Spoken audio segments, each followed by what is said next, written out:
Muy buenas noches. Bienvenidos a la hora macabra, donde lo paranormal susurra, lo inexplicable se revela y el miedo encuentra su voz. Hoy, en la hora macabra, seres elementales, los habitantes invisibles del mundo. Comenzamos. Escucha. Antes de que entremos en materia, respira tantito. Baja la luz, acomódate donde estés y deja que el sonido te envuelva como si alguien te hablara al oído desde un rincón oscuro del cuarto.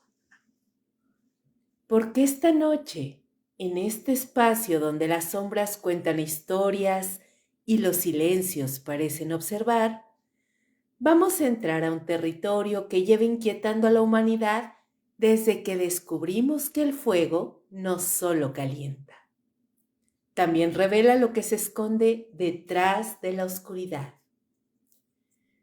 Bienvenido o bienvenida a esta emisión de la hora macabra.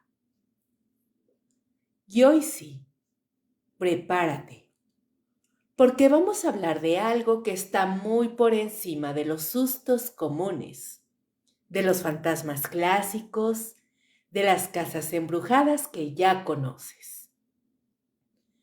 Hoy vamos a ir más abajo, más adentro, más antiguo, a un mundo que no inventó el cine, ni los libros, ni los TikToks.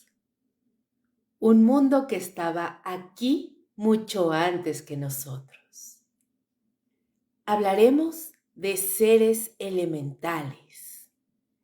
Quizá la palabra te suene a fantasía o cuentos infantiles, a hadas rositas flotando alrededor de una piedra mágica. Pero no. Cuando hablamos de seres elementales, no estamos entrando a un territorio bonito. Estamos hablando de entidades asociadas a la tierra, al fuego, al agua y al aire. Criaturas que, según miles de culturas en todo el planeta, tienen voluntad propia, humor propio e intenciones que no siempre son amigables. Gnomos, sílfides, salamandras, ondinas, duendes, espíritus del bosque, sombras que parecen respirar desde las raíces de los árboles, entidades que se mueven debajo de la tierra y otras que flotan sobre la superficie como si fueran parte del viento. Algunos de ellos son descritos como guardianes, otros como depredadores y otros simplemente como seres que están, como animales salvajes que no distinguen entre bueno o malo, solo entre esto me molesta y esto no. Lo más perturbador de este tema es que no importa a qué continente viajes, no importa qué idioma hable la gente, ni de qué siglo estemos hablando. Siempre hay historias, siempre hay alguien que asegura haber visto algo entre los árboles o haber sentido que lo observaban mientras estaba solo junto a un río o haber escuchado murmullos en un monte donde supuestamente no había nadie. Y sí, uno podría decir que son cuentos, que son mitos, que son exageraciones de la gente del campo, que ve cosas donde no hay. Pero si tantos relatos coinciden, si tantas culturas describen criaturas similares, si tantos testimonios desde el siglo I hasta la semana pasada narran experiencias casi idénticas, ¿de verdad podemos descartarlo tan fácil? Esa es la pregunta que hoy vamos a intentar atravesar despacito, como quien levanta una piedra sin saber que vive debajo. El ser humano siempre ha tenido esta sensación rara de que no está solo, de que algo comparte el espacio con nosotros, algo no humano, no domesticado, no explicable, algo que no se puede tocar pero que se siente, algo que no se deja ver completamente pero que deja rastros, sombras, sonidos, miradas. Y no hablo de espíritus de personas fallecidas ni de demonios. Hablo de seres que nacen del propio planeta, de las fuerzas naturales, del ambiente vivo.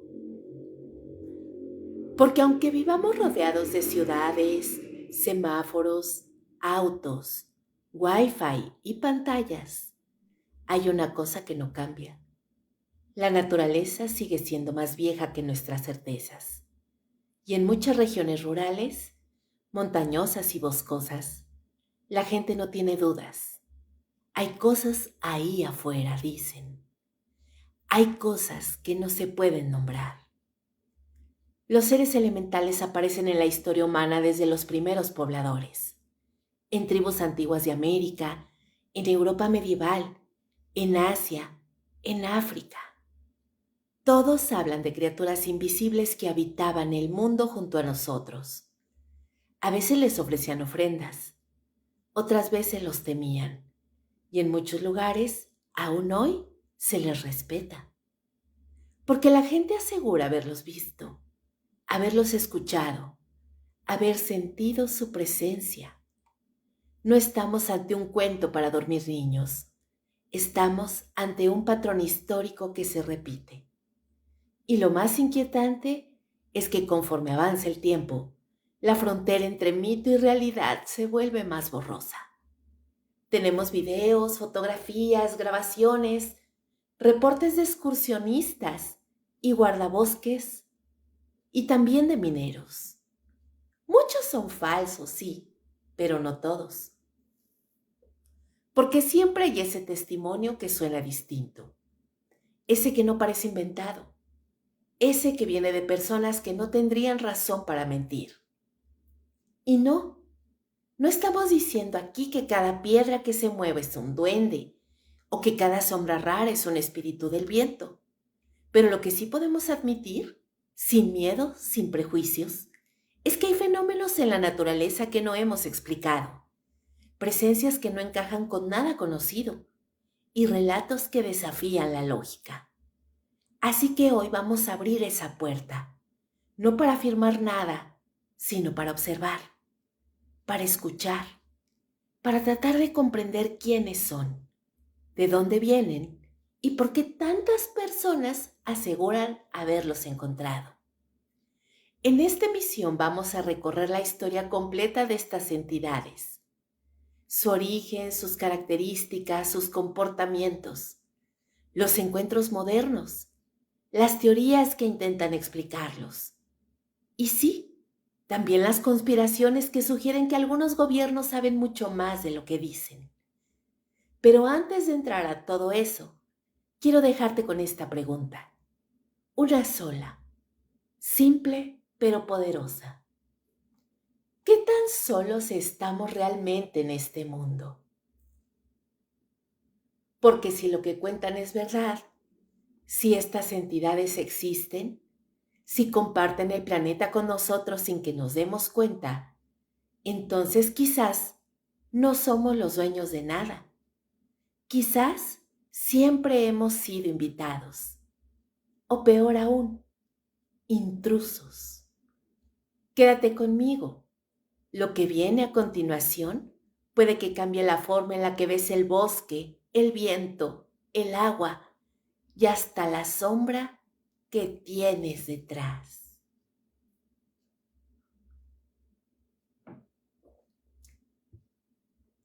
Vamos a abrir el bloque como si estuviéramos entrando a un templo viejo, a un lugar que huele a humedad, a tierra removida y a humo de copal.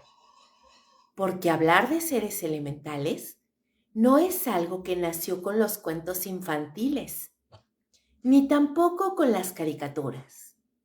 Es un concepto que viene cargado de miles de años encima, como si fuera un eco que nunca ha querido apagarse. Y eso precisamente es lo inquietante. La humanidad entera parece haber llegado a la misma conclusión, aunque vivieran separadas por océanos y montañas, que la naturaleza está viva y no está sola. Si retrocedemos lo suficiente más allá de los registros escritos, nos encontramos con chamanes, brujos, sacerdotes tribales y líderes espirituales que vivían convencidos de que cada elemento tenía una conciencia propia. No era metáfora, no era poesía, era literal. Los pueblos originarios de Siberia hablaban de espíritus guardianes escondidos en la corteza de los árboles. Los nómadas de Mongolia realizaban rituales antes de cruzar ciertos ríos, porque creían que un ente del agua podía enojarse y ahogarlos. En las montañas del Cáucaso se dejaban ofrendas a los guardianes invisibles de la tierra, seres que supuestamente vivían bajo las rocas, escuchando y observando. Y eso fue mucho antes de que existiera la palabra gnomo, duende u ondina. No eran cuentos, eran advertencias. Para el pensamiento chamánico, el mundo no era un escenario muerto donde los humanos caminaban libremente. El mundo era una entidad con habitantes invisibles, muchas veces más antiguos que el ser humano. Seres que no necesariamente eran dioses ni demonios, sino otra cosa. Los chamanes solían entrar en trances usando plantas sagradas o cantos repetitivos. Y en estos estados decían ver figuras pequeñas, hechas de raíces, sombras que respiraban, criaturas que parecían humo o llamas con forma humanoide. Lo más interesante es que según estas culturas los seres elementales no aparecían, siempre habían estado ahí.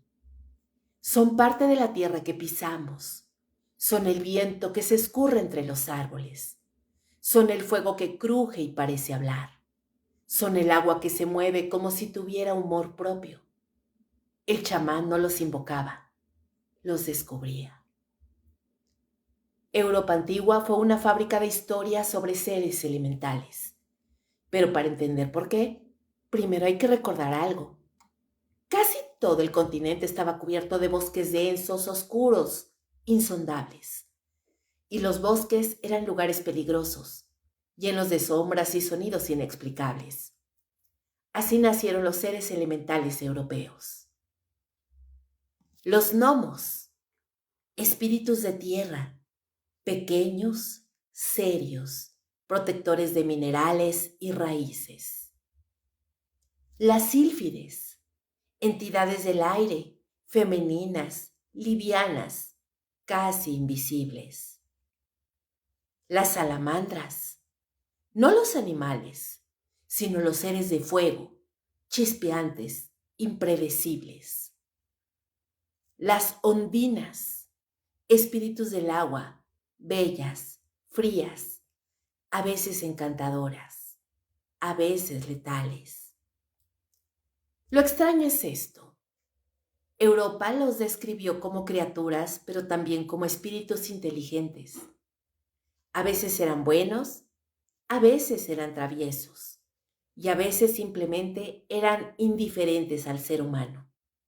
Pero nunca eran fantasmas, eran otra categoría, un nivel diferente de existencia. En las aldeas medievales, la gente dejaba comida en los bordes del bosque para mantener felices a los pequeños guardianes. No eran supersticiones aisladas, era una práctica común. Cuando saltamos a este lado del mundo, a las culturas mesoamericanas, encontramos algo brutalmente similar. Los mexicas, los mayas, los zapotecas, los purépechas, todos ellos creían que la naturaleza estaba habitada, pero su visión era aún más directa. Había una palabra náhuatl para esto: Yohuali Ecatl, entidades del viento y de la noche.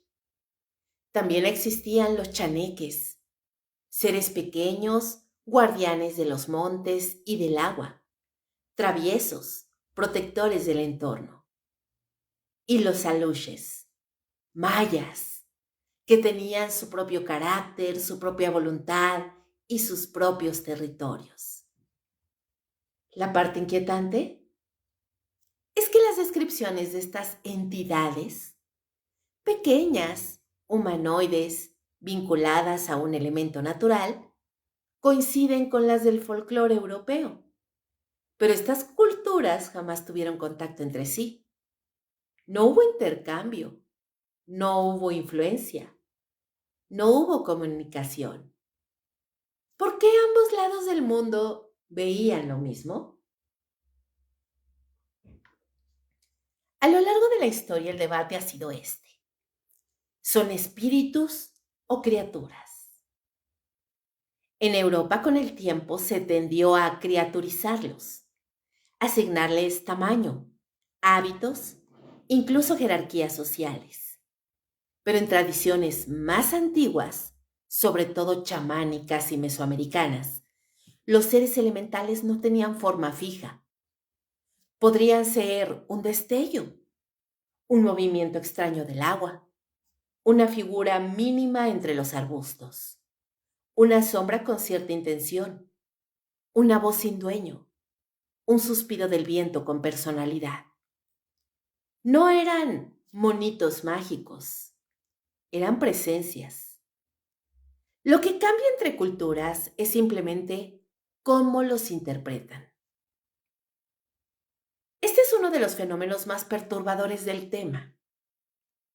Escandinavia creía en los Vatir, espíritus guardianes del entorno. En Japón existían los Kami, entidades que habitaban en rocas, ríos, árboles, montañas. En Filipinas se hablaba de los Diwata, protectores invisibles de la selva.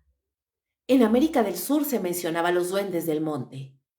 En el Caribe, los jíbaros hablaban de seres diminutos que vivían en la maleza.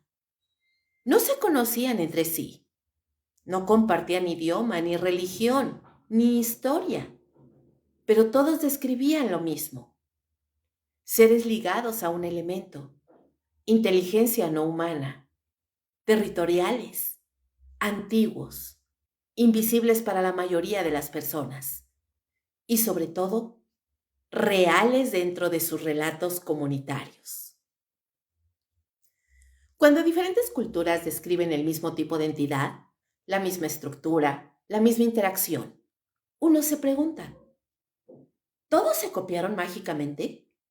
¿O algo estaba realmente ahí afuera? En muchas culturas antiguas la gente realizaba actos específicos para no provocar a estos seres.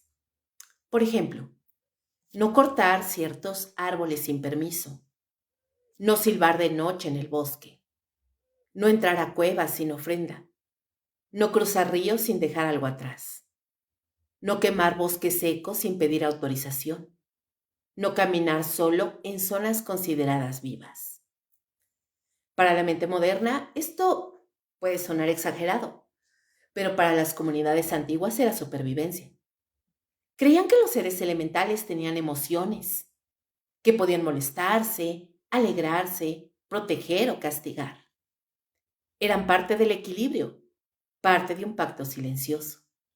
Y ese pacto se rompía solo una vez. Después de eso decían que el bosque nunca olvidaba. El elemento perturbador aquí no es que estas entidades existan o no. El verdadero punto oscuro es porque tantas culturas insistieron en que existían, con detalles tan precisos y repetidos. ¿Era miedo a lo desconocido? ¿Era una forma de personificar la naturaleza? ¿O realmente interactuaron con algo que hoy hemos decidido ignorar? Lo cierto es que las civilizaciones antiguas no tenían tiempo para inventar fantasías sin propósito. Todo servía para sobrevivir. Y para ellas, los seres elementales eran parte de la realidad cotidiana. Y aquí es donde este bloque deja la semilla para el siguiente. Si estas culturas describieron lo mismo sin conocerse, ¿qué diablos es lo que todas vieron? ¿Seres físicos? ¿Entidades energéticas? ¿Proyecciones mentales? ¿Guardianes de la naturaleza? ¿O remanentes de un tiempo en que humanos y los otros compartían el mismo territorio? La respuesta, si es que existe, está enterrada en rituales antiguos, en historias prohibidas y en testimonios que la ciencia ha preferido ignorar. Porque la verdad es simple y brutal. Si tantas culturas los reconocieron, no puede ser coincidencia. Y ahí es donde el misterio deja de ser leyenda y se convierte en un rastro. Un rastro que nos lleva directamente al siguiente bloque. A ver, respira tantito, baja la luz, ajusta tus audífonos. Porque aquí entramos en un territorio donde la tierra no solo guarda raíces, piedras y gusanos, sino cosas que, según muchos, caminan, observan y a veces interactúan. O peor, a veces te buscan. Hablemos de los seres elementales de tierra. Gnomos, duendes, enanos, chaneques, trasgos, kobolds, pukutwis y toda esa fauna subterránea que ha acompañado al ser humano desde que dormíamos alrededor del fuego.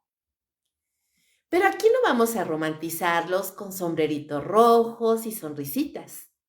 No, no, no. Aquí vamos a hablar de lo que la gente real cuenta, de lo que se murmura en bosques, rancherías y aldeas, de lo que se ve o se cree ver en cámaras de seguridad, con los ojos, con el alma y de lo que algunos exploradores han escuchado bajo la tierra. Algo curioso, sin importar la cultura, muchos describen a estas entidades con características súper similares. Se dice que son pequeños, que pueden medir entre 30 centímetros y 1,20 m, que tienen cabeza grande, ojos exagerados y el rostro arrugado, que su piel es áspera como corteza de árbol o como piedra, que sus movimientos son rápidos, sacudidos, casi como si no obedecieran las leyes físicas normales. Su ropita está hecha con fibra, hojas, lodo o simplemente no traen ropa. Que su aroma es intenso, a tierra mojada, a musgo, a algo metálico o a algo viejo.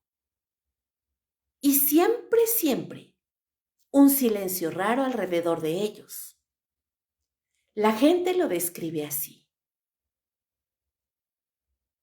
Cuando lo vi, el bosque se apagó como si todo dejara de respirar. Y no importa si el testimonio es de un campesino mexicano o de una abuela en Galicia, un minero boliviano o un leñador canadiense. La sensación es igual. No estás viendo un animal, no estás viendo a un humano. Estás viendo algo que habita este mundo, pero no se rige por las mismas reglas. México es un país donde lo sobrenatural se respira, se siente, se hereda. Y cuando se trata de seres subterráneos, pocas figuras son tan temidas como los chaneques. Si tú dices duende en una zona rural, nadie te va a hablar de muñequitos verdes.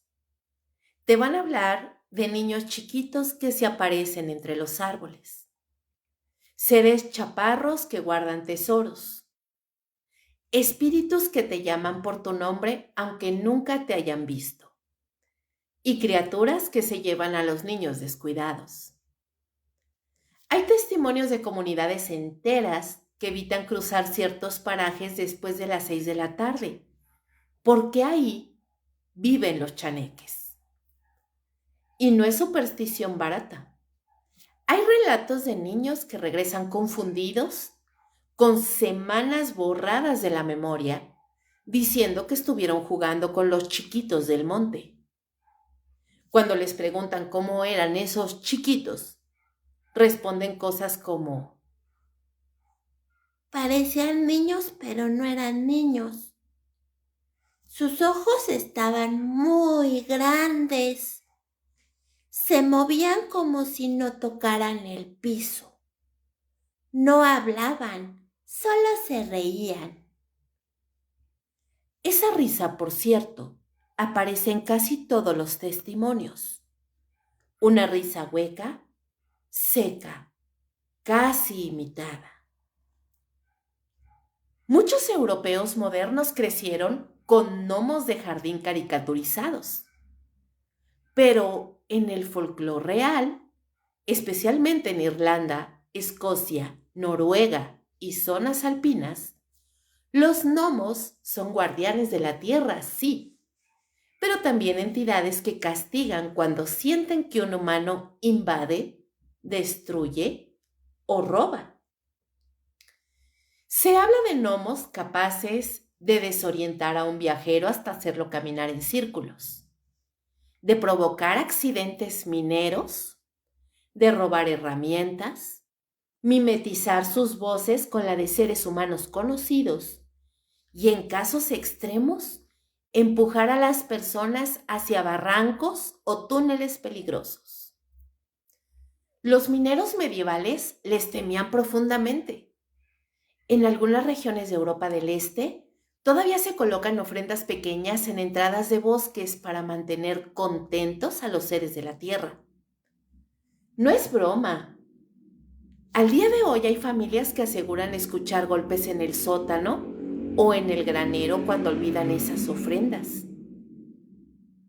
En países como Chile, Ecuador y Colombia, las figuras del duende se vuelven más agresivas. Aparecen relatos como una entidad burlona, traviesa, pero también peligrosa. Hay reportes de ataques nocturnos, de caballos encontrados muertos, personas arrastradas varios metros hacia el bosque, huellas diminutas alrededor de casas, puertas trabadas por dentro sin razón, sombras pequeñas que cruzan a gran velocidad frente a autos o lámparas. Una descripción recurrente es que tienen ojos extremadamente brillantes, casi como si reflejaran la luz desde dentro.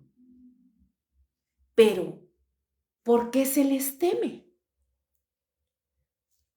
Bueno, porque estos seres representan lo primitivo, lo que está antes de nosotros, lo que estuvo aquí millones de años antes de que dijéramos: esta tierra es mía. Se dice en diferentes culturas que ellos conocen los senderos secretos, controlan las entradas a mundos subterráneos, guardan minerales, agua, vida, y tienen una inteligencia distinta, ni humana ni animal. No hablan nuestro idioma, pero entienden nuestra intención. Y lo que más repiten los ancianos de muchas comunidades es esto: A ellos no les gusta que los busques. Sé lo que estás pensando. Ok, ok, pero todo esto es folclore antiguo. Pues no. El número de videos, testimonios y reportes recientes sobre duendes y gnomos ha aumentado, especialmente desde que todo mundo lleva un celular encima. entre lo que se ha captado en la última década es figuras pequeñas cruzando caminos rurales, sombras diminutas saliendo entre las rocas, cosas corriendo detrás de bardas o árboles, criaturas escondidas en cuevas donde no debería haber fauna, y sonidos bajo la tierra, golpes, risas, murmullos. En zonas de Hidalgo, Veracruz, Durango, Chiapas, Jalisco y Chihuahua, la gente cuenta lo mismo. Hay algo pequeño, rápido, inteligente y no siempre amistoso. ¿Conductas hostiles? Sí, y muchas. No hablemos solo de travesuras. Hablemos de las cosas que incomodan. Desapariciones, por ejemplo. En áreas rurales del mundo se han registrado personas que se pierden en distancias ridículas. 50 metros, 100 metros, como si el bosque se los tragara. Y cuando alguien las encuentra, están desorientadas, llorando, con el mismo testimonio.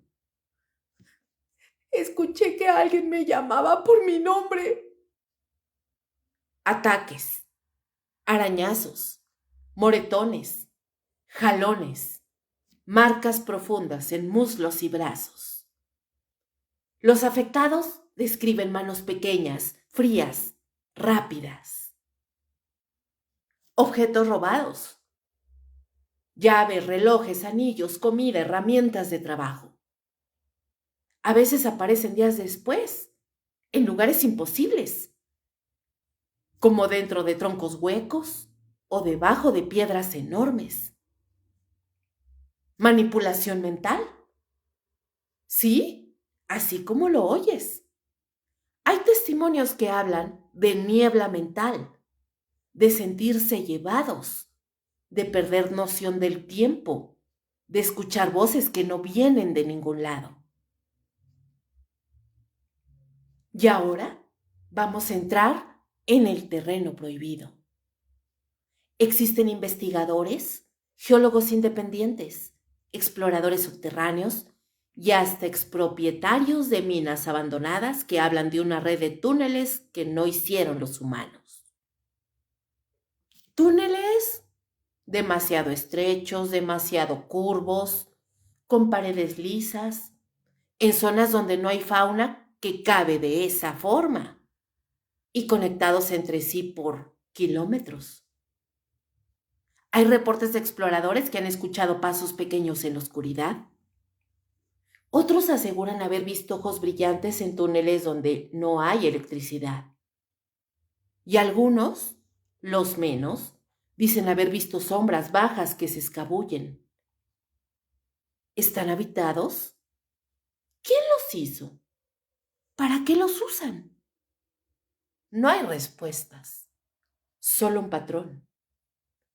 Los lugares donde se reportan gnomos y duendes suelen coincidir con lugares donde se han encontrado túneles inexplicables. Porque si estas criaturas existen, si caminan, si observan, si habitan debajo de nuestros pies, la verdadera pregunta es, ¿qué quieren de nosotros? Y esa es la oscuridad que exploraremos en el siguiente bloque.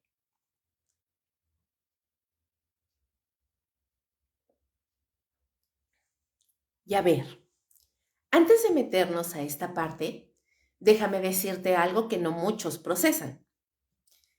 El agua guarda más secretos que la tierra, el aire y el fuego juntos. Porque la tierra la puedes pisar, el aire lo respiras, el fuego lo ves. Pero el agua se traga las cosas, se las guarda, se las come. Y hay entidades, sí entidades, que viven allá abajo, donde ni la luz, ni el calor, ni el sonido humano llegan intactos. Vamos directo y sin rodeos. Cuando hablamos de ondinas, ninfas, nereidas, espíritus de agua dulce, mujeres del río, encantadas, yacumamas, maedawa, sirenas primitivas o entes húmedos. En realidad estamos tocando un mismo concepto universal. Todas las culturas, repito, todas tienen seres ligados al agua. Desde los egipcios que creían en espíritus guardianes del Nilo, hasta los nórdicos con sus Níkr, pasando por los griegos con sus ninfas, los celtas con sus selkis, los japoneses con sus funayurei y los pueblos mesoamericanos con las shatabai, las aluches del agua y las mujeres del pozo. Y no es coincidencia. El agua es vida, sí, pero también es transición, peligro, oscuridad, profundidad. Y cualquier cosa que represente ese equilibrio entre vida y muerte suele atraer creencias o encuentros. La idea central es esta. El agua no está sola. Nunca ha estado sola. Pero seguramente en este punto se estarán preguntando, ¿qué son las ondinas realmente?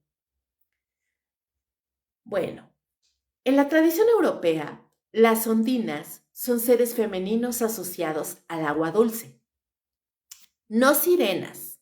Ojo, las ondinas no tienen cola de pez. Tienen forma humana, demasiado humana, pero mejorada. Los relatos las describen así. Tienen piel pálida como luz de luna sobre el agua. Cabello que nunca está seco. Ojos grandes que reflejan luz aunque esté oscuro. Movimientos lentos pero no humanos. Voces suaves que se sienten más dentro de la cabeza que en los oídos. Algunos pueblos decían que no tenían alma, que solo podían obtenerla si un humano les juraba amor eterno. ¿Trágico? Mucho, pero más perturbador es lo otro. También se dice que no eran buenas, pero que tampoco eran malas. Solo eran agua. Si las respetabas, te dejaban en paz. Si las retabas, te hundían. Pero tenemos también a otros seres, que son las ninfas. Las ninfas griegas eran jóvenes hermosas vinculadas a ríos y lagos.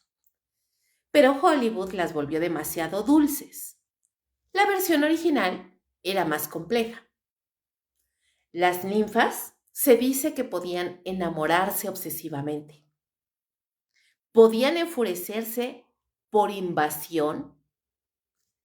Podían perder a un humano adrede en el bosque. Y podrían arrastrarte al agua si creían que te quedabas con ellas. Y no lo hacían desde la maldad absoluta, sino desde la naturaleza salvaje. Esa que no entiende propiedad, límites, ni de un letrero que diga prohibido pasar. Pero, ¿qué les parece si nos vamos a nuestra región? Porque aquí el tema sube de nivel un poco más. En Latinoamérica, las criaturas de agua siguen vivas en la memoria colectiva. Por ejemplo, en México existen relatos de mujeres que se aparecen en ríos, en ojos de agua y cenotes. Y es muy común estos relatos. Muchos las confunden con la Llorona, pero no, son otra cosa. Algo que canta bajo el agua. que se asoma cuando estás solo, que muestra una silueta femenina, pero con ojos demasiado grandes, demasiado negros. En Veracruz, Oaxaca, Chiapas y Yucatán hay historias de niños desaparecidos cerca de ríos mientras escuchaban risas o nombres susurrados. Los lugareños lo tienen claro. No era un animal, no era una persona, era una mujer del agua. En Colombia y Ecuador existe la madre del agua, que aparece en lagunas profundas, casi siempre describiéndose como un rostro que emerge unos segundos y luego desaparece. Los pescadores juran ver manos delgadas bajo la superficie arrastrando redes o volteando canoas sin explicación. En Brasil existe la famosa Lara, la mujer del río. Es descrita como una figura hipnótica que atrae a los hombres y los ahoga con dulzura. Un encanto peligroso, una muerte hermosa. En Chile, en los lagos del sur, donde el agua es tan fría que conserva cuerpos por años, la gente habla de sombras humanas que nadan rápido, demasiado rápido, en zonas donde no hay vida marina grande. En Argentina, en ríos del norte hay relatos de entidades que emergen solo de noche, ni humanas ni animales, con movimientos ondulantes, ojos reflectivos y manos demasiado largas. Y aquí es donde la cosa se pone seria. Porque una cosa es que la tía del pueblo te cuente un mito y otra que un policía rural, un pescador o un guardabosque hable de lo mismo. Los testimonios incluyen voces bajo el agua, personas que aseguran escuchar su nombre claramente viniendo desde el fondo del río, manos invisibles, gente que siente que algo los agarra del tobillo, no una corriente, no un tronco, algo con dedos. Siluetas a contraluz, figuras femeninas o infantiles moviéndose dentro del agua, demasiado definidas para ser un pez, demasiado profundas para ser un humano. Ríos que se tragan gente, accidentes donde el cuerpo nunca aparece. Y los buzos dicen sentir que algo los observa desde la oscuridad. Carcajadas. Sí, risas debajo del agua. Imposible, sí, pero reportado por docenas. Hay lugares donde la ciencia se rinde. Remolinos que aparecen solo cuando alguien se acerca. Luces azules bajo el agua en lagos donde no hay bioluminiscencia. Sombras que se mueven contracorriente. Agua que cambia de temperatura en segundos. Lagos que producen un silencio antinatural cuando está cerca. Ríos vivos. Zonas donde el agua parece observar, reaccionar, retroceder o acercarse como si tuviera voluntad. ¿Es natural? ¿Es psicológico? ¿Es algo más? Quien lo vive no sale rindiéndose, ni tampoco carcajeándose. Y aquí vamos a la parte que los científicos odian, pero no pueden desmentir del todo. Existen 4 teorías principales. Teoría número 1. Vida no humana basada en agua. Así como hay organismos extremófilos en volcanes, podría existir vida inteligente microscópica o macroscópica en ambientes acuáticos profundos. Algo que evolucionó lejos de nosotros, algo que observa, algo que evita la luz. Teoría número 2. Espíritus elementales como ecos de energía. No seres físicos, sino manifestaciones de energía concentrada en lugares donde el agua es antigua. Sí, ya sé, suena esotérico, pero hay estudios que muestran anomalías electromagnéticas en lagunas rituales.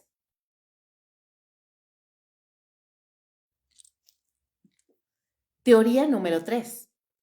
Entidades interdimensionales. Esta es polémica. Que estas criaturas no viven en el agua, sino a través del agua. El agua como membrana entre realidades, entre planos. Teoría número 4. Restos de especies antiguas. La idea de que algo sobrevivió del pasado. Anfibios inteligentes, primates acuáticos, homínidos adaptados a lagos profundos. Igual no hay evidencia sólida, pero los avistamientos sí encajan con esta idea. Pero aquí la verdadera pregunta es, más bien, vamos a decir lo que no es. La pregunta no es si existen. Eso es demasiado fácil. La pregunta sería, ¿por qué el agua atrae tantas desapariciones, tantas sombras, tantas historias? ¿Por qué sentimos que algo nos observa desde abajo? ¿Por qué le tememos tanto al agua? Yo creo que no existe una sola persona en el planeta que no sienta ese temor disfrazado de respeto cuando ves el mar, cuando ves un lago demasiado grande, demasiado extenso, cuando ves un cúmulo de agua demasiado enorme. Todos hemos sentido esa sensación, no me digan que no, sobre todo de noche. Cuando vas por la carretera y pasas por un costado de un lago, de una laguna, no me digan que no sienten esa sensación incómoda. Por mucho que ames el mar, por mucho que ames el agua, siempre te da esa sensación de temor. En realidad es un temor consciente de, no sé, pensando en que te puedes ahogar, o ese temor es un temor que viene de algo más primitivo, de una memoria antigua. Piénsenlo y coméntenmelo. Leo sus comentarios. Sentimos como que algo nos espera en la profundidad del agua. Y en el siguiente bloque vamos a entrar ahora sí a los seres que habitan en el aire, donde tampoco estamos solos.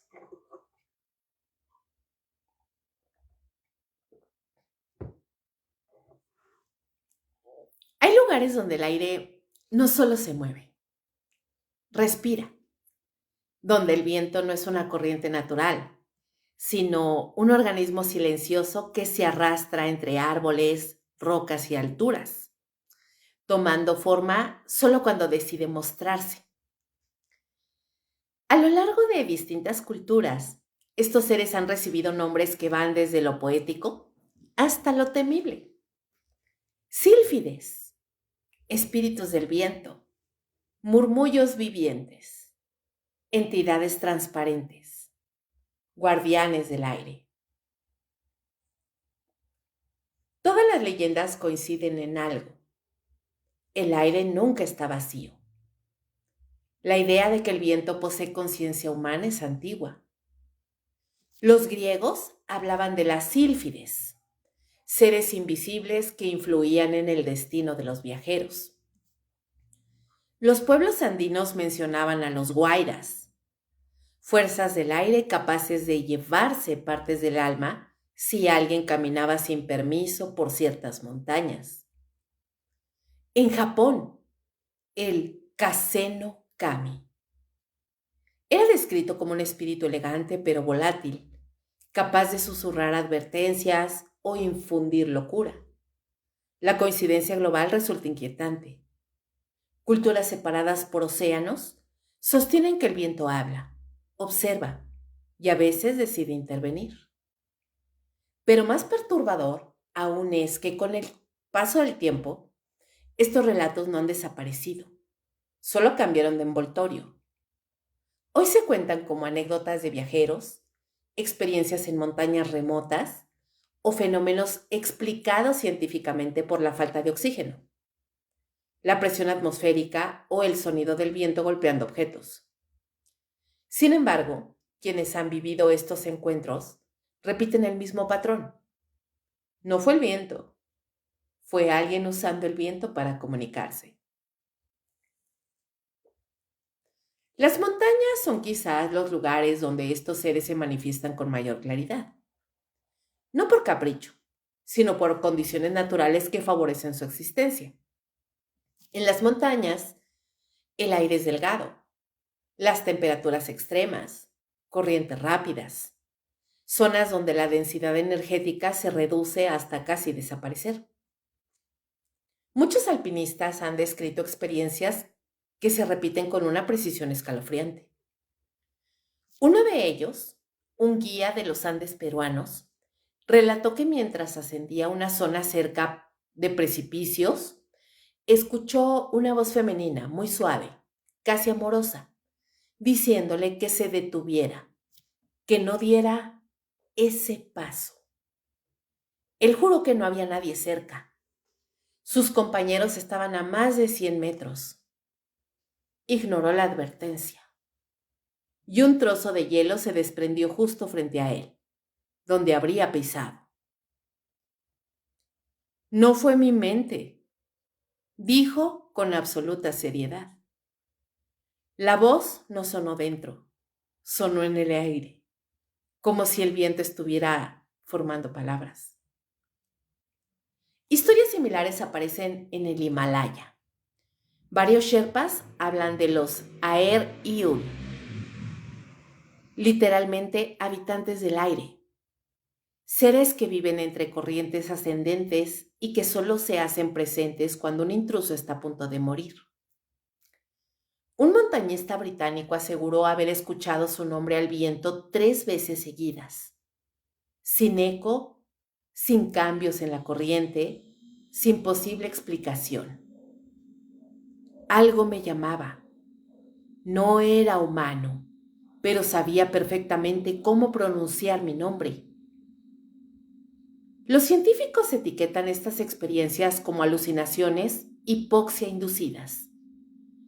Pero los testigos rechazan esa explicación, porque el fenómeno ocurre incluso a alturas moderadas donde la oxigenación es normal. Además, y aquí está lo más inquietante, muchas veces esas voces advierten de peligros reales, como si una inteligencia externa estuviera monitoreando el entorno. Las montañas, con todos sus misterios geológicos, tal vez esconden algo más. Entidades de baja densidad energética que necesitan condiciones específicas para interactuar con el mundo físico. Lugares donde el aire es más liviano y más habitable para ellos.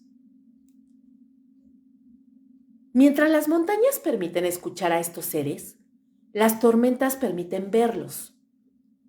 Las cargas eléctricas, los choques de corrientes frías y calientes, los remolinos, los cambios abruptos de presión. Todos parecen actuar como un portal temporal donde la densidad del aire cambia lo suficiente para que aparezcan figuras semitransparentes. En 1998, un meteorólogo estadounidense captó durante una tormenta eléctrica algo que no se comportaba como un relámpago ni como un fenómeno atmosférico conocido. La figura parecía moverse a voluntad, serpenteando entre las nubes y cambiando de dirección con precisión. Dijo que, por un momento, creyó ver un cuerpo delgado, casi humanoide, rodeado de una membrana ondulante. Al revisar el video, el objeto era apenas un borrón luminoso, pero en persona, él lo describió como un ser hecho de viento. En México, varios pilotos de avionetas que vuelan sobre la Sierra Madre han reportado ver sombras blancas que se deslizan a velocidades imposibles, justo antes de que se forme una tormenta. No tienen forma definida, pero sí movimiento inteligente. Uno de los testimonios más perturbadores proviene de un piloto que afirmó haber visto una figura que parecía caminar sobre la nube, dejando trazos ondulantes como si su cuerpo desplazara el aire a su paso. Estas apariciones encajan con una teoría poco aceptada en la ciencia tradicional, pero cada vez más mencionada en estudios de física energética. La existencia de seres cuya densidad energética es tan baja que solo pueden manifestarse en estados inestables del aire. Seres que no dependen de masa sólida, sino de vibraciones y corrientes, dentro del propio movimiento del viento. Si existen, la tormenta sería su hábitat natural o su forma de cruzar a nuestra realidad. Pocas cosas resultan tan inquietantes como un bosque que parece murmurar. No el sonido habitual del viento agitando hojas, sino una especie de susurro articulado, un murmullo repetitivo que sugiere intención. En todo el mundo se han registrado zonas boscosas donde los visitantes aseguran escuchar palabras, risas, advertencias, incluso el sonido de pasos invisibles desplazándose entre los árboles. En Rumania, el bosque de Hoia Baciu es famoso por sus sonidos inteligentes.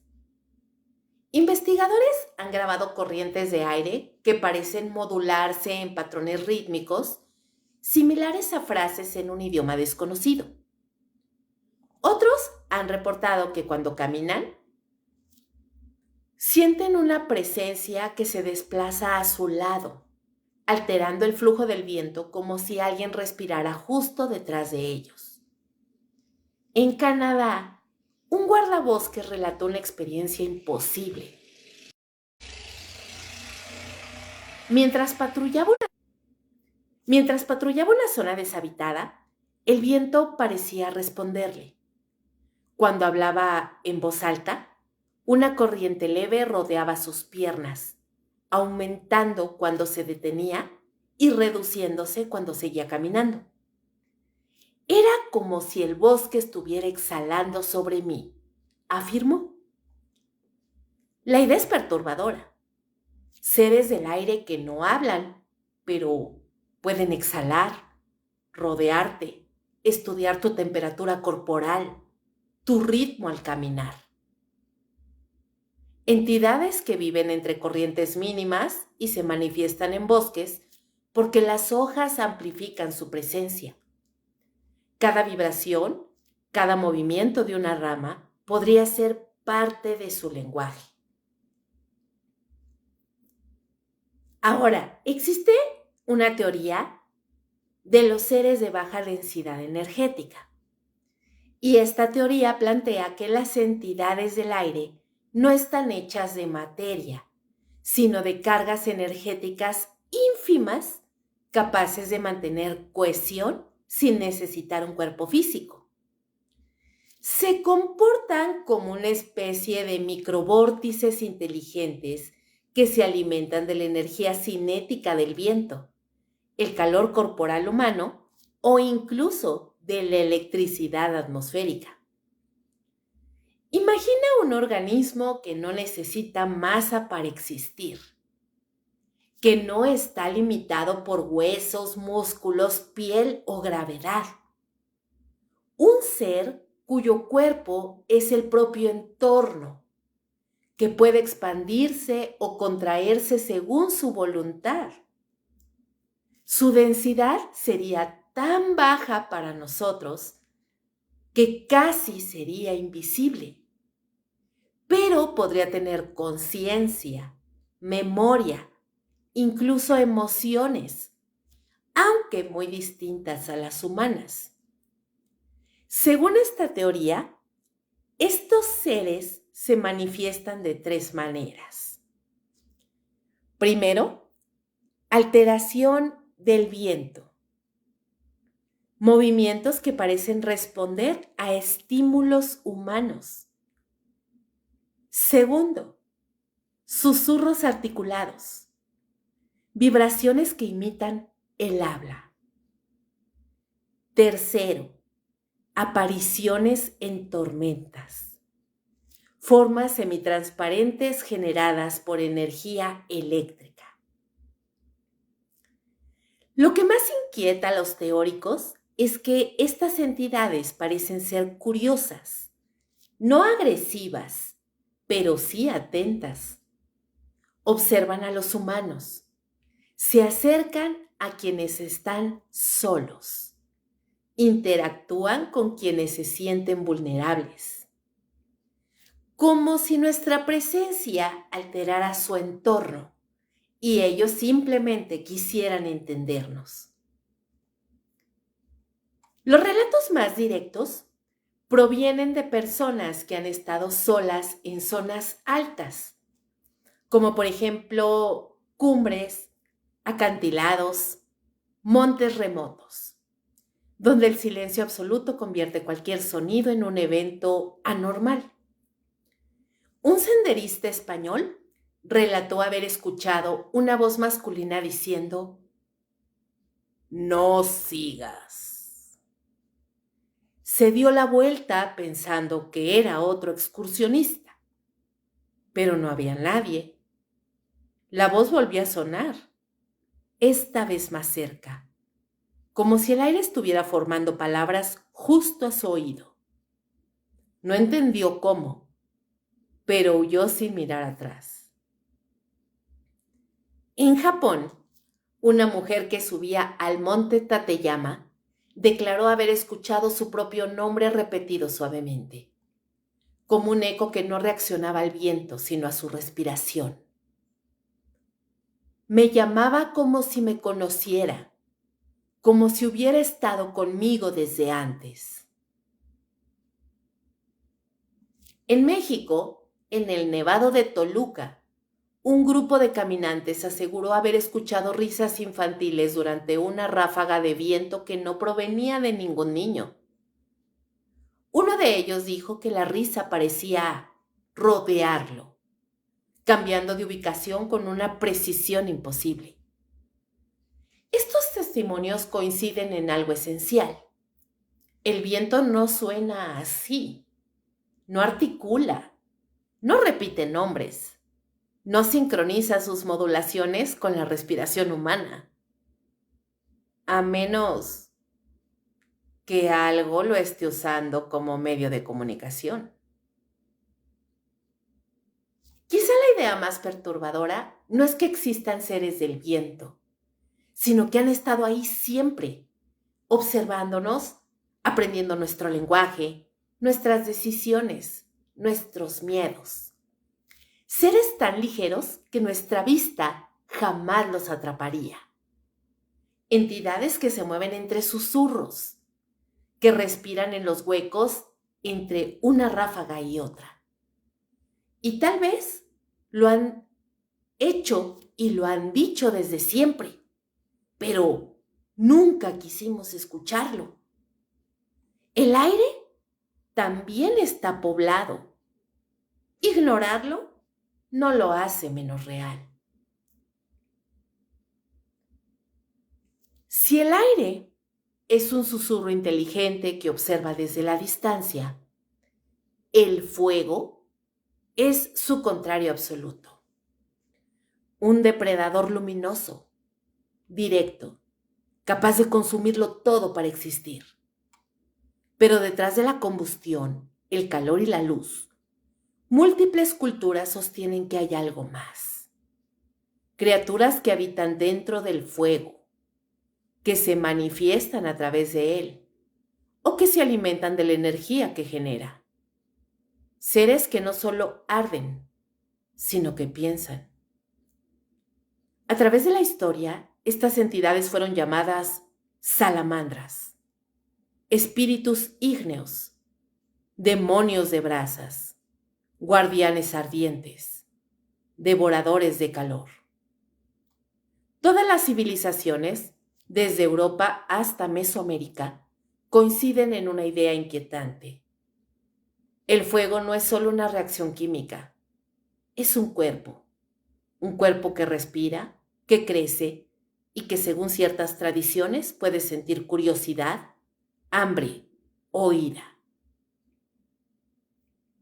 Los alquimistas medievales consideraban a las salamandras como el equivalente ígneo de las sílfides del aire. Seres conscientes, invisibles la mayor parte del tiempo, pero capaces de manifestarse dentro de una llama intensa. Para Celso, uno de los primeros en catalogarlos, las describió como criaturas delgadas, luminosas, con un cuerpo tan caliente que ningún humano podría tocarlas sin ser consumido. Las representaba como formas serpenteantes, casi humanas, que bailaban entre las brasas. En Persia se hablaba de los Ates Dibleri, espíritus del fuego que vivían dentro de las hogueras y que podían guiar o engañar a los viajeros nocturnos.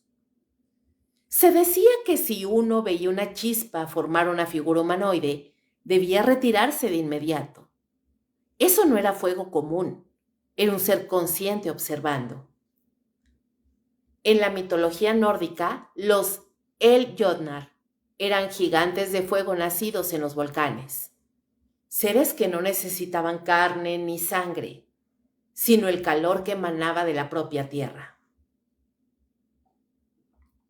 Su existencia era tan inestable que podían aparecer como una sombra rojiza, como un destello o como una figura envuelta en llamas. En Mesoamérica, ciertos relatos prehispánicos hablaban de los tlen, pequeñas entidades formadas de calor puro que salían de las fogatas para alimentarse de emociones humanas, principalmente de miedo o enojo. No quemaban, sino que absorbían la energía emocional como si fuera combustible. Todo apunta a una intuición ancestral compartida. El fuego es un conductor, un medio a través del cual seres no físicos pueden manifestarse. Las regiones volcánicas son quizá el área donde más reportes modernos de criaturas ígneas han aparecido. No es casualidad. La actividad geotérmica genera enormes cantidades de energía, calor extremo y vibraciones subterráneas que podrían servir como alimento o como puente dimensional. En Indonesia, en la zona cercana al volcán Merapi, varios habitantes han asegurado ver luces rojas que se mueven contra la dirección del humo, como si tuvieran voluntad propia. No son brasas arrastradas por el viento, ni drones, ni linternas. Una mujer describió haber visto una figura hecha de luz roja del tamaño de un niño corriendo entre las rocas ardientes sin tocar el suelo. La figura desapareció cuando ella gritó su nombre, como si se hubiera desintegrado en el aire caliente. En Japón, el monte Aso tiene historias similares. Alpinistas nocturnos han relatado que justo antes de erupciones menores aparecen siluetas rojizas que se deslizan sobre los bordes del cráter. Los lugareños las llamaban Hinokage o sombras de fuego y creen que son entidades que avisan cuando el volcán está por despertar. En el Popocatépetl, en México, varios equipos de monitoreo han registrado luces rojizas entrando y saliendo del cráter. Aunque muchas se atribuyen a rocas incandescentes o drones ilegales, algunas se mueven con trayectorias tan precisas que parecen guiadas por intención. Una de estas luces se mantuvo flotando durante casi 2 minutos en un punto fijo, algo que por supuesto no coincide con ningún fenómeno térmico conocido.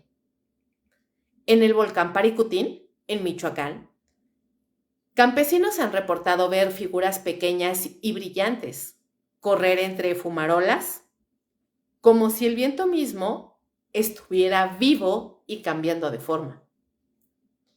Aunque muchos descartan estos avistamientos como ilusiones ópticas provocadas por el calor, lo inquietante es que distintos testigos en distintas épocas describen exactamente lo mismo.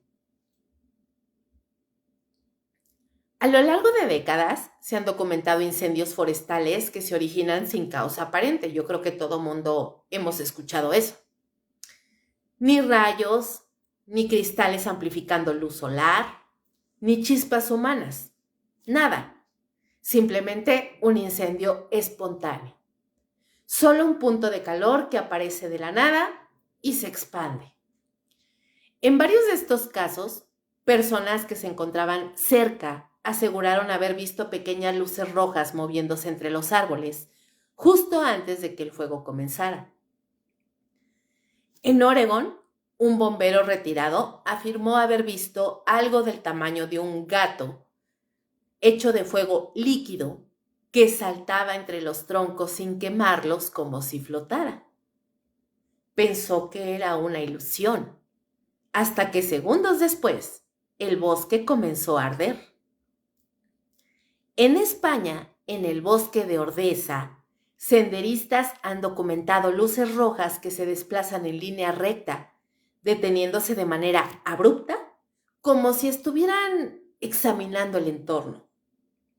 Al intentar acercarse, las luces se desintegran como chispas.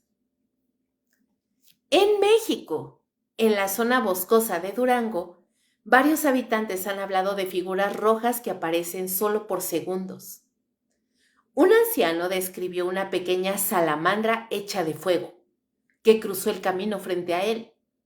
No dejó quemaduras, no dejó olor a quemado, solo una sensación de calor emocional, como una oleada de angustia repentina. Estos fenómenos conectan con incendios que se suscitan sin explicación lógica. Y vaya, no parecen accidentes, pero tampoco parecen eventos naturales. Más bien, yo les llamaría manifestaciones. Hay regiones donde el calor parece moverse como si tuviera voluntad, donde las cámaras térmicas captan figuras que no corresponden a animales, humanos o maquinaria. En Islandia, durante el monitoreo de campos geotérmicos, se registró una figura con forma humanoide que emitía una temperatura cercana a los 900 grados centígrados. Sí, escucharon bien, 900 grados centígrados. Lo imposible es que la figura se movía hacia arriba, como si ascendiera por una columna de aire invisible.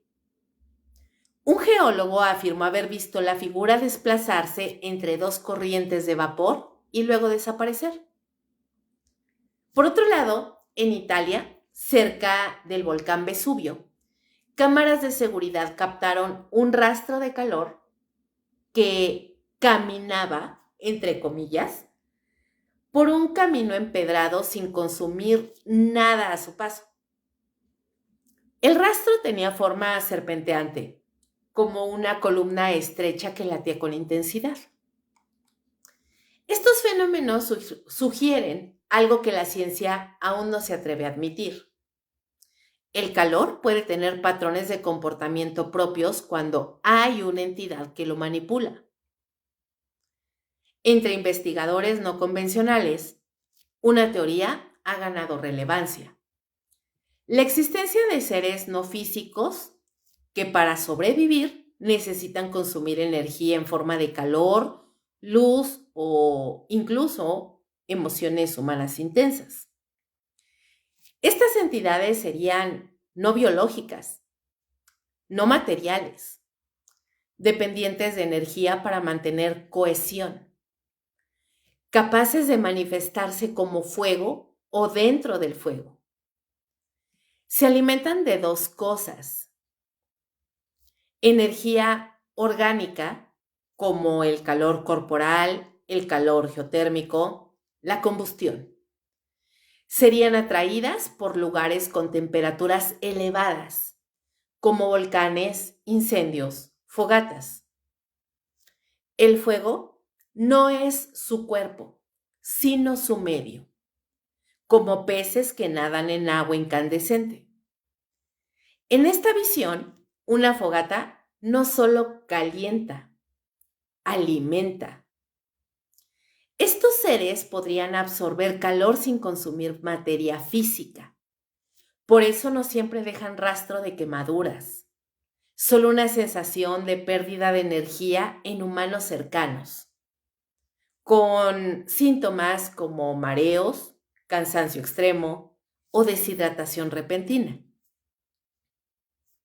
Lo más inquietante es que muchas culturas sostienen que estos seres absorben emociones humanas como combustible: miedo, ira, ansiedad, tristeza intensa. Mientras más intensa la emoción, mayor la cantidad de energía emitida por el cuerpo humano. Y el fuego es un amplificador natural de emociones. Por eso en rituales antiguos, el fuego era visto como puerta. No solo simbolizaba purificación, sino la presencia de entidades que escuchaban, observaban y quizás se alimentaban de quienes participaban.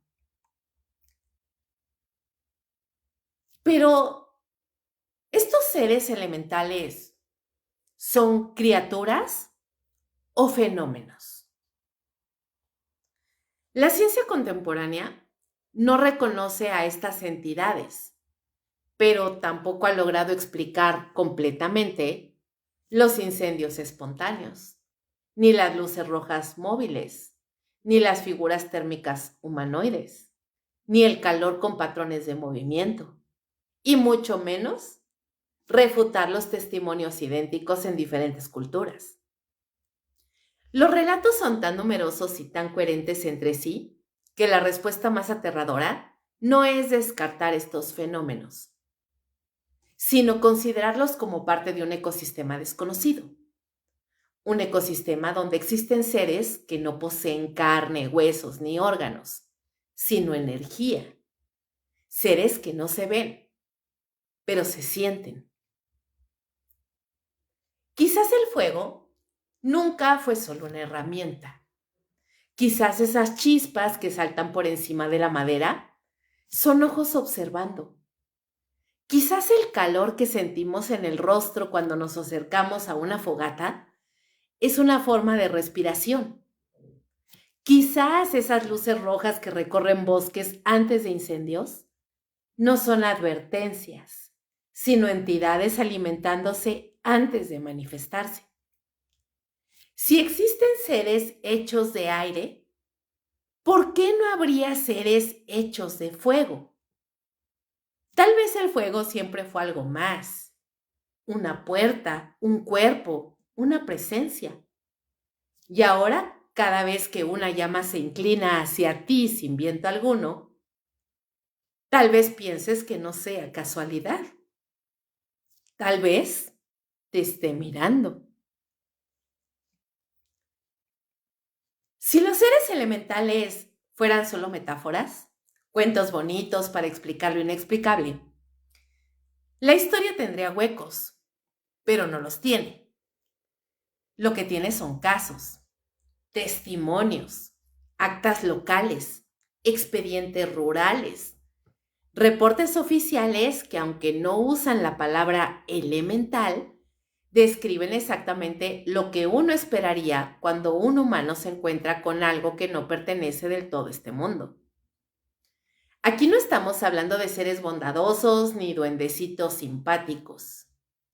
Las historias que vas a escuchar vienen de campesinos, militares, guardabosques, mineros, pescadores y excursionistas, que en muchos casos habrían preferido jamás haber visto nada.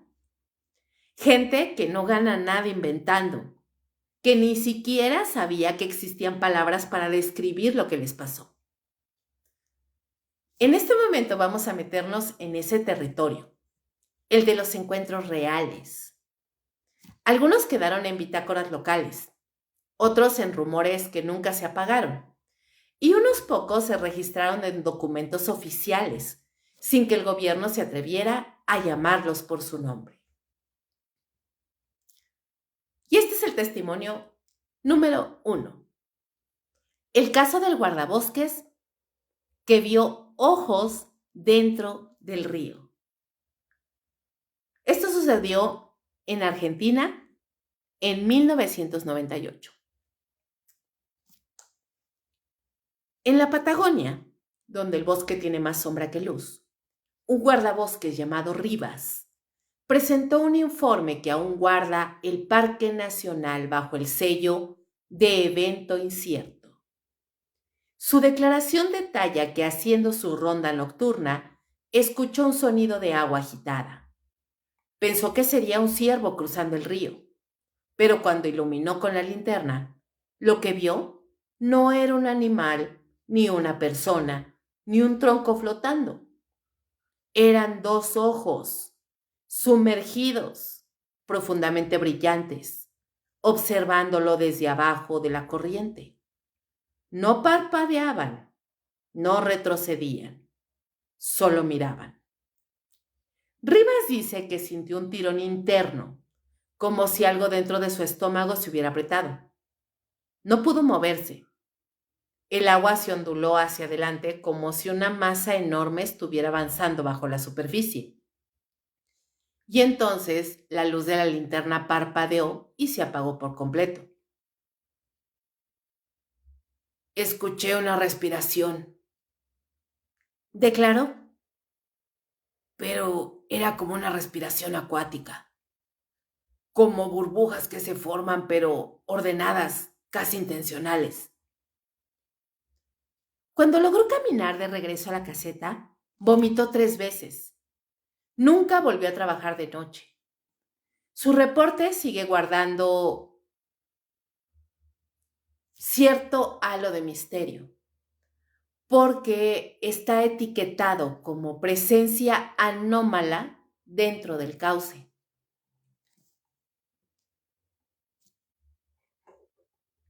Testimonio número 2. Y este viene de la patrulla militar y la figura de Barro Vivo. Esto sucedió en Michoacán, México, en el año 2004. En el 2004, una patrulla militar que hacía rondas cerca de un cerro en Michoacán registró en su bitácora un encuentro que no coincide con ningún fenómeno natural conocido. Los soldados subían por un sendero fangoso cuando notaron que unos metros adelante el lodo del camino estaba movido, como si algo se arrastrara adentro. Incluso vieron cómo el movimiento del lodo serpenteaba. Es como si hubiera habido una serpiente semienterrada moviéndose dentro del lodo aguado. No había lluvia, no había corriente, no habían divisado animales. El lodo de la nada se levantó, formó una especie de torso. No tenía ojos, no tenía boca, pero sí una forma vagamente humana, como un cuerpo hecho de tierra mojada. Uno de los soldados disparó al aire, otro mejor dio un paso atrás. La figura se desmoronó, pero no cayó como tierra. Se deslizó hacia los arbustos como si tuviera un objetivo, como si huyera. Lo que quedó fue un agujero en el suelo, hondo, como si algo hubiera emergido desde abajo. El reporte está archivado como anomalía geológica móvil, pero quienes estuvieron ahí lo llaman de otra forma: el hombre de tierra. Testimonio número 3. 3 pescadores y la mujer que salió del lago. Esto sucedió en Santiago de Chile en el 2011. En la región de los lagos, 3 pescadores artesanales quedaron registrados en el acta municipal después de declarar temblando que habían visto a una mujer salir del agua. No era un cadáver, ni una persona perdida. No caminaba, flotaba. La describieron así: cabello que se movía bajo el agua aunque no hubiera corriente. Piel azulada, pero sin aspecto de muerte. Brazos que se extendían lentamente como invitando. Ojos completamente negros. Uno de los pescadores comenzó a caminar hacia ella sin darse cuenta. Los otros 2 tuvieron que agarrarlo por detrás para detenerlo. Cuando lo sujetaron, la figura abrió la boca y dejó escapar un sonido que ningún registro pudo clasificar. No era un grito, dijeron. Era un llamado. La figura se hundió sin generar burbujas. El hombre casi caminó hacia ella y tardó semanas en volver a dormir sin despertarse empapado en sudor. Testimonio número 4. El campesino que vio a los pequeños del monte en Veracruz. Esto sucedió en 1986. En zonas rurales de Veracruz, la gente habla de los chaneques, entidades protectoras o traviesas, dependiendo a quién le preguntes. Pero el caso del campesino Don Mateo quedó registrado porque lo que vio no encaja con la versión amistosa del mito. Este señor cuenta que estaba cortando leña cuando escuchó pasos pequeños alrededor. Pensó que eran animales, pero la sensación no coincidía.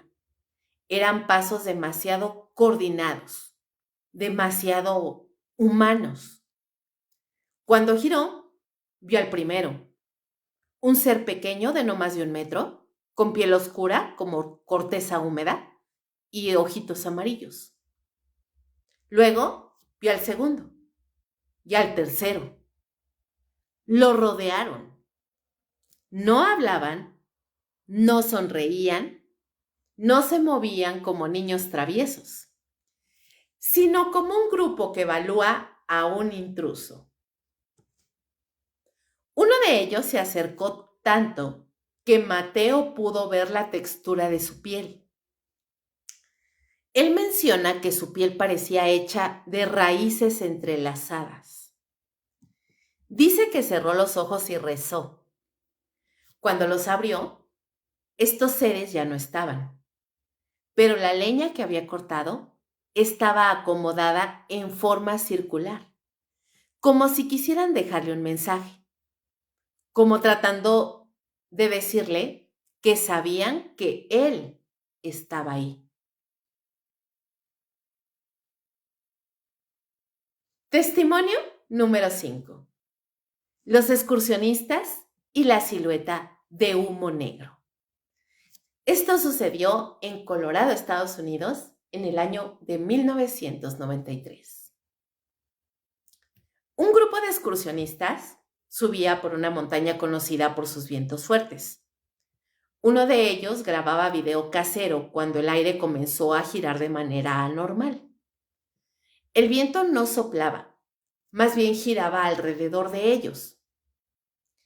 La cámara grabó una especie de espiral negra que tomó forma humanoide por unos instantes. El video fue analizado y jamás se encontró manipulación. Los excursionistas afirmaron que al estar dentro de ese remolino, escucharon voces, como susurros mezclados con viento. Una mujer del grupo aseguró que sintió que algo le tocaba el hombro, aunque nadie estaba detrás de ella. El incidente quedó clasificado como vórtice atmosférico con interferencia acústica. Pero esa descripción no explica la forma ni el contacto físico. A lo largo de estos encuentros hay un patrón que inquieta. Los seres del agua no atacan, pero atraen. Los seres de tierra vigilan y se acercan a los humanos solo para medir sus intenciones. Los seres del aire interactúan con la percepción humana casi jugando con ella. Los seres de fuego, por su parte, parecen absorber algo del que los observa. Entonces surge la pregunta central de este bloque. ¿Estos seres protegen la naturaleza o se alimentan de nosotros? Para quienes creen en la visión ancestral, la respuesta es clara. Los seres elementales son guardianes, no depredadores. Su función es mantener el equilibrio del mundo natural. Y cuando un humano se topa con ellos, suele ser un accidente. Pero para quienes han tenido encuentros directos, la interpretación cambia. Rivas, el guardabosques que vio los ojos dentro del río, dijo que sintió que algo quería tomarlo. Los militares en Michoacán describieron una figura que no huía por miedo, sino por estrategia. Los pescadores chilenos hablaron de una mujer que intentaba atraerlos, no comunicarse. Y los excursionistas del caso estadounidense aseguraron que la presencia en el viento los rodeó, como evaluando si eran amenaza o presa. Hay testimonios donde las entidades son protectoras, hay otros donde parecen indiferentes y hay algunos donde son claramente hostiles. La posibilidad más perturbadora es esta. No son buenos ni malos, solo existen y su comportamiento depende del contexto, como cualquier animal salvaje o cualquier fuerza natural. Varias comunidades rurales cuentan historias que nunca llegaron al papel. ¿Por qué? Pues nadie les creyó. Porque las autoridades se rieron o el propio testigo guardó silencio. Pero con el paso de los años surgieron pequeñas coincidencias. Mismo tipo de entidad, mismo tipo de comportamiento, mismo tipo de reacción en el testigo. Hay casos donde niños se perdieron en el bosque y cuando aparecieron dijeron que una señora hecha de agua los cuidó. Otros donde incendios inexplicables comenzaron justo después de que los pobladores vieran luces rojas en la montaña. O desapariciones en cuevas, donde testigos hablaron de sombras que caminaban dentro de la tierra. Estos informes no están diseñados para probar nada, pero están ahí y juntos forman un patrón imposible de ignorar. Si hay un ámbito donde el silencio pesa más que cualquier testimonio, es en los informes gubernamentales que jamás llegan al público. No son documentos redactados en oficinas, sino registros que se archivan en bóvedas sin nombre, donde los sellos de confidencial, reserva nacional o no para difusión pública no protegen secretos militares, sino encuentros con entidades que no deberían existir.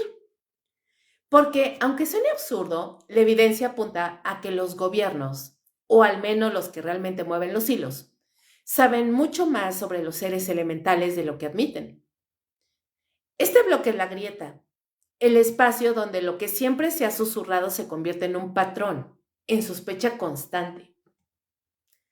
Los estados del mundo no solo conocen la existencia de estas criaturas, sino que han intentado controlarlas, ocultarlas o incluso negociar con ellas.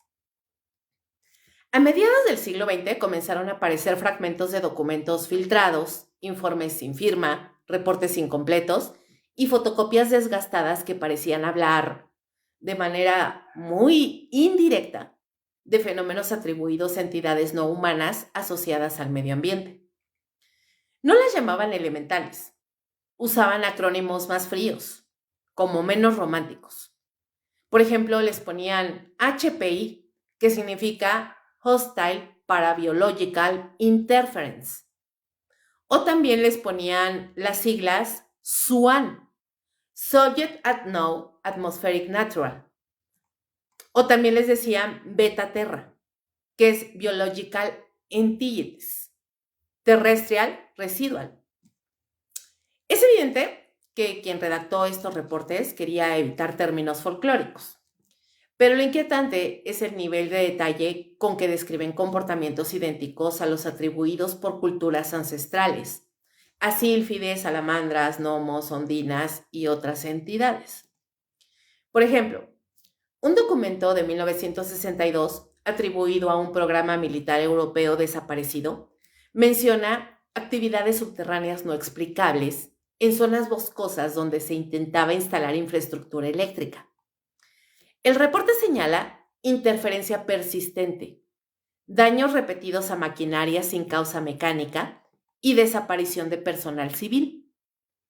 El caso se cerró sin resolución, pero los mapas tachados coinciden con áreas donde el folclore local asegura que los pequeños guardianes del subsuelo defienden los bosques. Coincidencia para algunos. Patrón para quienes han seguido estas pistas durante décadas. La idea de parques o reservas naturales protegidas por motivos ambientales es razonable, pero hay regiones donde la explicación oficial no coincide con la severidad de las restricciones. Por ejemplo, existen sitios donde no se permite sobrevolar, ni aviones, ni avionetas, ni helicópteros, ni drones, por supuesto. Hay lugares donde no se permite entrar sin autorización federal, donde no hay señales ni tampoco infraestructura, y donde curiosamente se registran altas tasas de desapariciones desde hace más de un siglo. Algunas de estas zonas parecen estar relacionadas específicamente con relatos de elementales.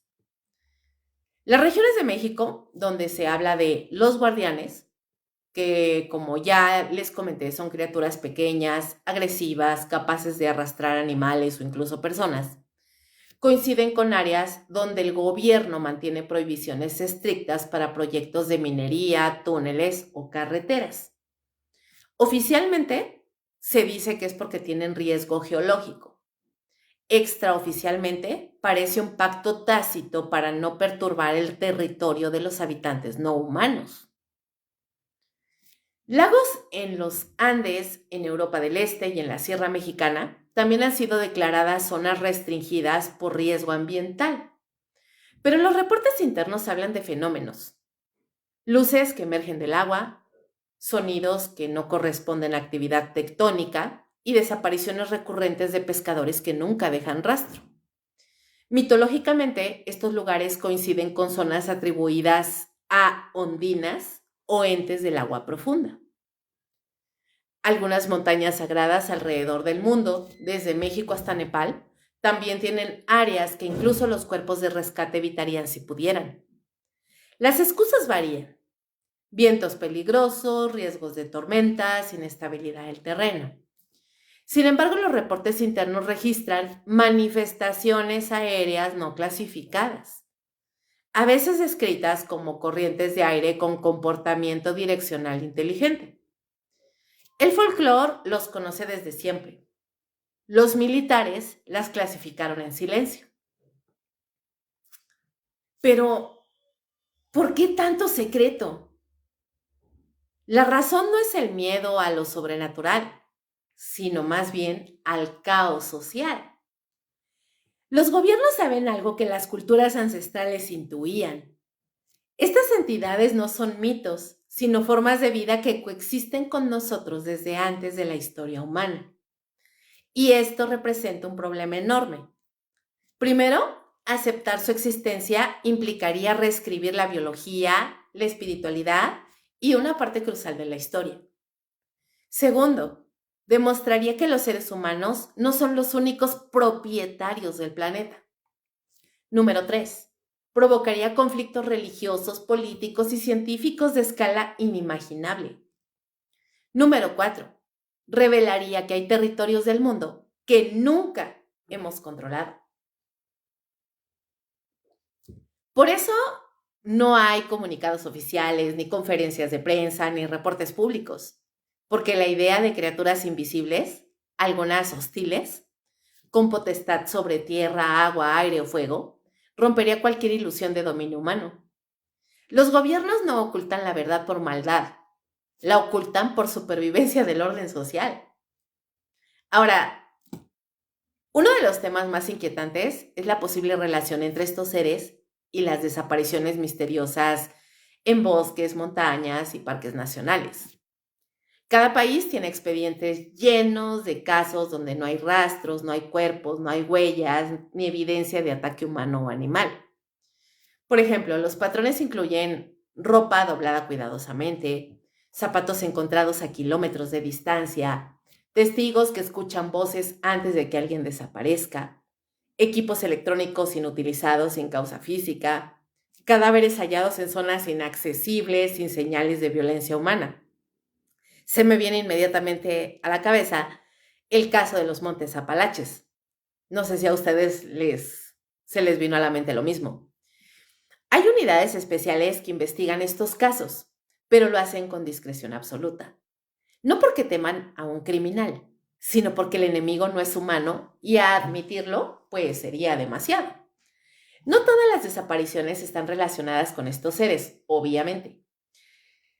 Pero algunas, las más inexplicables, coinciden con relatos antiguos sobre seres elementales hostiles o territoriales, como si ciertas áreas aún estuvieran bajo custodia de criaturas muy anteriores al ser humano.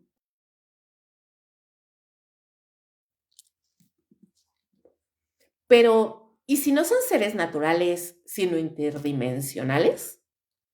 Bueno, pues las teorías conspirativas más agresivas aseguran que estos seres no son exclusivamente biológicos ni espirituales, sino, digamos que algo intermedio. Entidades que habitan capas superpuestas de la realidad física. O sea, no vienen de otro planeta, sino más bien de otro estrato diferente del mismo espacio. Y según esta teoría, emergen en zonas donde la densidad energética de la Tierra permite el cruce entre dimensiones. Esto explicaría por qué jamás se encuentran restos físicos, por qué pueden aparecer y desaparecer sin dejar rastro, por qué algunas parecen intangibles o parcialmente invisibles. Sus comportamientos son inteligentes, pero no necesariamente humanos.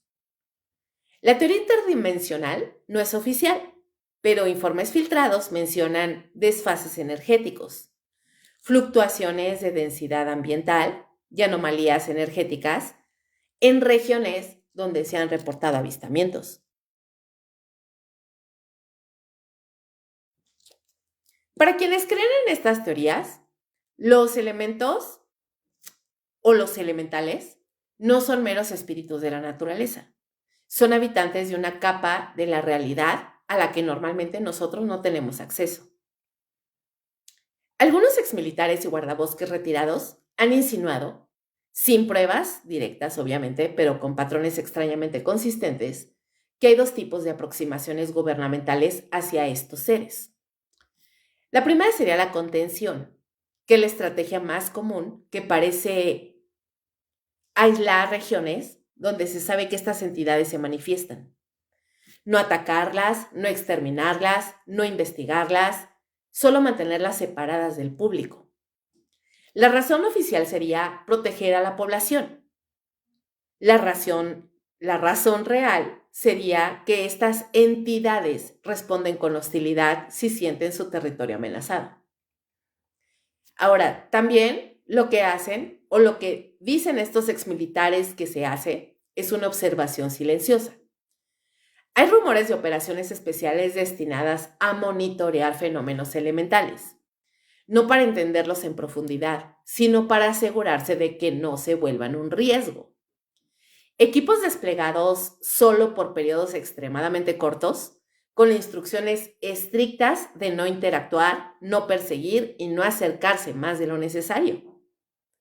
También se dice que hay colaboración limitada, donde existen, de alguna manera, rumores muy difíciles de verificar, por supuesto, de que ciertos gobiernos han logrado establecer acuerdos no verbales con entidades del subsuelo o del agua. No comunicación humana tradicional, sino coexistencia pactada. No interferir a cambio de estabilidad territorial. Si esto fuera cierto, significaría que no solo reconocen la existencia de estos seres, sino que los consideran actores legítimos en la estructura del planeta. La razón detrás del secreto no es simplemente evitar el pánico público. Yo creo que es algo más profundo. Los gobiernos, en el supuesto de que existieran estos seres elementales, son incapaces de poder controlarlos. Vaya, no pueden comunicarse plenamente con ellos y tampoco pueden predecirlos. Admitir esto sería revelar que hay fuerzas en el planeta que no responden a ninguna cadena de mando humana y ningún gobierno de ninguna nación está dispuesto a reconocer tal impotencia. Hay una verdad incómoda que atravesó cada uno de estos bloques como un hilo oscuro. No estamos solos, nunca lo hemos estado. Y lo peor es que durante generaciones hemos fingido lo contrario. No contamos historias para poder dormir, inventamos explicaciones para poder comprender y llenamos la tierra de ruido para no escuchar lo que murmura debajo de él. Pero aún así, ellos siguen aquí. Los elementales aparentemente no son mitos, no son fantasías creadas por culturas primitivas, ni delirios de pastores cansados, mineros aislados o viajeros que pasaron demasiado tiempo en la montaña. Son testigos antiguos, habitantes anteriores, custodios involuntarios de un mundo que compartimos, aunque jamás nos lo hayan cedido. Mientras tú escuchas esto, en la comodidad de un cuarto iluminado, una cama tibia o un vehículo en movimiento, hay algo en el aire que te observa sin ojos, algo en la tierra que te conoce sin haberte visto jamás, algo en el agua que escucha cada vibración de tu voz, algo en el fuego que respira distinto cuando te acercas demasiado. Y no es que todos sean hostiles, pero es que ninguno es humano. Y esa diferencia, esa grieta insondable, es suficiente para que la coexistencia sea precaria y peligrosa. Desde el primer ancestro hasta la última persona que desapareció en un bosque sin explicación, la misma sensación se repite. La Tierra está habitada por inteligencias silenciosas, pacientes, invisibles, que no buscan nuestra aprobación ni nuestra comprensión. Tal vez por eso los gobiernos callan. Tal vez por eso las culturas antiguas dedicaban rituales, ofrendas, bailes, cantos y miedo. Tal vez por eso los animales se detienen bruscamente frente a ciertos árboles, ciertos ríos, ciertas cuevas. Ellos lo sienten. Nosotros los ignoramos hasta que es demasiado tarde. Piensa en cada bosque que atravesaste sin mirar 2 veces. Piensa en cada lago donde alguna vez entraste confiando en que lo más peligroso sería el frío. Piensa en el viento que sopló a tus espaldas cuando estabas completamente solo en una montaña. Ese susurro que no supiste si fue aire o algo más. Piensa en cada chispa, cada flama que pareció moverse como si te siguiera. Tal vez fueron solo elementos, o tal vez fueron entidades, habitantes del mismo mundo, pero no del mismo plano. Lo inquietante no es su existencia. Lo inquietante es su presencia constante, porque ellos no viven lejos, escondidos en mundos subterráneos o recónditos. Viven aquí, en los espacios que asumimos vacíos, en los silencios que creemos naturales, en los rincones donde la realidad pierde tensión y algo más se asoma entre los pliegues. Cuando entras a un bosque, no entras solo. Te adentras en un territorio ajeno, en un territorio donde no eres depredador ni dueño, sino visitante tolerado, y a veces ni siquiera eso. Cuando te acercas a un río profundo, no sabes qué escuchas ni qué te vas a encontrar debajo. Cuando el viento cambia bruscamente de dirección, no sabes si fue el clima o fue intención. Cuando una flama crepita sin razón aparente, ¿estás seguro de que es combustión o una reacción a tu presencia? Las culturas antiguas no le temían a la naturaleza, le temían a lo que vive dentro de la naturaleza. Hoy volvemos el planeta con un papel envoltorio, con carreteras, acero, luz y ruido, creyendo que hemos domado al mundo. Pero en el fondo, ellos nunca se han ido, nunca han retrocedido, solo se quedan esperando. Y aunque no lo admitamos, todos lo hemos sentido alguna vez. La sensación de ser observado en un lugar donde no debería haber nadie. La certeza repentina de que no estamos solos. El impulso de acelerar el paso, mirar sobre el hombro o guardar silencio sin razón aparente. Eso no es paranoia, es instinto, es memoria antigua. El eco de un tiempo donde sabíamos que compartir el mundo con ellos requería respeto o consecuencias. Así que al terminar este episodio, al apagar la luz, al cerrar la puerta, recuerda esto. La Tierra no nos pertenece, solo la habitamos. Y hay seres que llevan aquí mucho más tiempo que nosotros, observando, esperando, decidiendo si seguimos siendo merecedores de permanecer en sus dominios. La próxima vez que escuches un susurro en el viento, una vibración en el agua, un crujido en la tierra o un destello en el fuego, no te preguntes qué fue. Pregúntate quién fue. Porque tú ya sabes que no estás solo. Bienvenido al mundo real. Bienvenido a la hora macabra. Y bueno, chicos, así damos por concluida esta emisión fantástica, misteriosa, mítica, mística, increíble de los seres elementales. Espero que esta emisión les haya gustado mucho, que les haya interesado, pero sobre todo que el día de hoy hayamos aprendido algo nuevo. Los invito a seguirme en mi canal de YouTube, donde estarán disponibles todas las emisiones de La Hora Macabra y Perturbador. Ya saben que ahí me encuentran como Kaboom Podcast. Y también pueden disfrutar de mi contenido en mi canal de WhatsApp si quieren escuchar leyendas y cuentos cortos de terror. Ahí me encuentran como Kaboom. Hasta la próxima emisión de La Hora Macabra, donde cada noche las sombras tienen algo que contar. Y nosotros estamos para escucharlas. Hasta entonces, buenas noches, o lo que quede de ella, y como siempre les deseo, dulces pesadillas. ¡Chao, chao!